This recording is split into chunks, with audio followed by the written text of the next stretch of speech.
Күндөлүк жашоо турумубузда биз дайыма процент деген сөздү угабыз, же болбосо өзүбүз да процентти көп пайдаланабыз. Процент бул латындан процентум деген сөзүнөн алынган, бул жүзгө дегенди билгизет.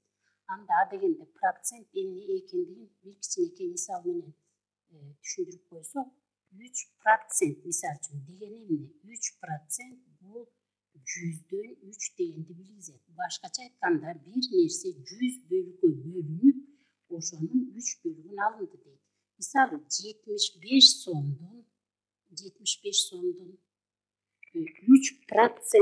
канчага барабар деген суроого 75'ti 3% деген бул өзү 100дөн 3 болгондуктан 3кө көбөйтөт экенбиз дагы, бул барабар көбөйтсөк 2,25. 75'ti 3кө көбөйтүп 100гө бөлсөк 2,25. Башкача айтканда 2 сом 25 тыйынга барабар болот экен. Анда эми ушу процентке бир төмөндөгүдөй мисал чыгаралы. Тажрыйба участогунда карагайлар жана сасналар отургузулду. Бар болчу. Алар бардыгы 120 түп болчу. 120 түп. Карагайды жана саснаны көбөйтүүнү чечишип, карагайдын санын 10%ке бул карагайдын санын дейлик, карагай.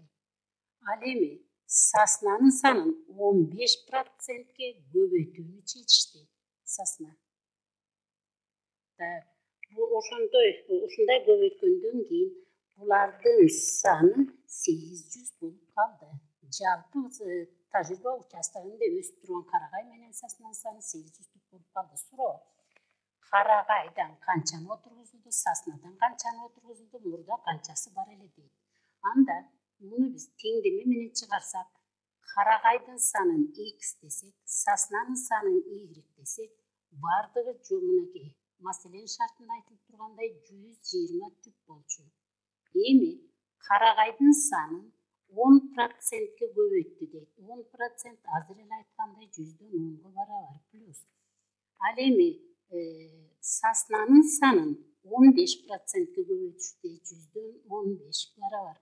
Ошондо көбөйтүлгөн отургузгандан канча отургузулган дегенге 800дөн 120ны алып салабыз, барабар 800дөн 120ны алып таштасак 80 түп болот экен. Жаңы отургузулган көчөттөрдүн саны 80 болот экен. Анда биринчи теңдемени өзүн жазсак, x плюс муну биринчи теңдеме дейлик, муну экинчи теңдеме дейлик, барабар 120га болду. 720га. Ал эми экинчи теңдемедеги 10 менен 100дү 10го кыскартып алсак, анда x бөлүнгөн 10 калат плюс 15 менен 100дү 5ке кыскартсак 3 бөлүнгөн 20 болот.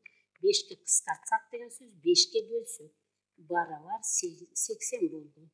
Анда биринчи теңдемен анда тең күчтүү болот. Биринчи теңдеменин өзүн жазалы, барабар 720. Экинчи теңдемени жалпы бөлүмгө келтирсек, жалпы бөлүм 20дан болот.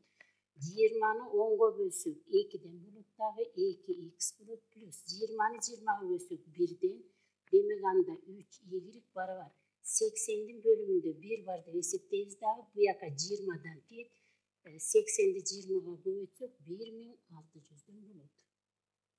Ошентип биринчи теңдемеден x'ти тапсак же y-ти, кайсыны тапканыбыз бизге баары бир, мейли биз x'ти табалы. Минус y. Башкача айтканда, y-ти барабардыктын оң жагына карама каршы белги менен алып өттүк. Анда экинчи теңдемеге койсок, 2x дейт. X'тин ордуна 720 минус y-ти жазабыз. Плюс 3y барабар 1600гө барабар. Ошентип теңдеме.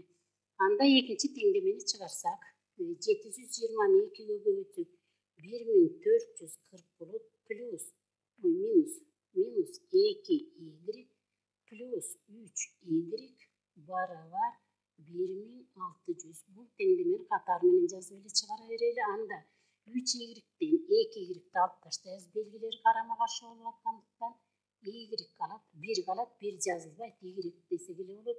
1600 1440 барабардыктын оң жагына карама каршы белгиси менен алып өтсөк минус 1440 болот дагы. Ошентип Y барабар 60 болот. Мында муну алып таштасак 160 калат. Y деген эмне болчу? Y бул сасналардын саны болчу. Демек 160 түп сасна бар экен. Анда карагай канча эле? Бардыгы 120 түп болсо, андан 160 саснаны алып таштасак, 60 6 бул жерден 6 калган, 6дан 560 түп карагай бар экен. Эми маселеде мындай деген, карагайдын санын 10%ке көбөйтүп деп. Анда карагай 560 болчу. Ошону көбөйтөт экенбиз 100дөн 10го. Анда барабар 56 болот. 56 түп карагай тигилиптир дагы. Сасналардын саны, сасна санын бияка жазайын. Анда 160 болду. Мынакей саснанын саны 160ты көбөйтөбүз. Саснаны 15%ке көбөйтүшкөн. Анда 100дөн 15ке көбөйтөбүз дагы. Барабар 100дөн 15ке көбөйтсөк саснанын саны дегенде көбөйтүп алалы. 15 менен 100дү кыскартып алалы 5ке. Бу жерде 40тан болот, бу жери 3төн болот. Анда 0 менен 0ду дагы кыскартсак болот дагы 48 бөлүнгөн 4 болуп калат. 48 бөлүнгөн 4 анда бу жер 15 3төн болчу, бу жер 40 болду. 48 барабар 120 түп болгон экен. 120 түп сасна болуптур.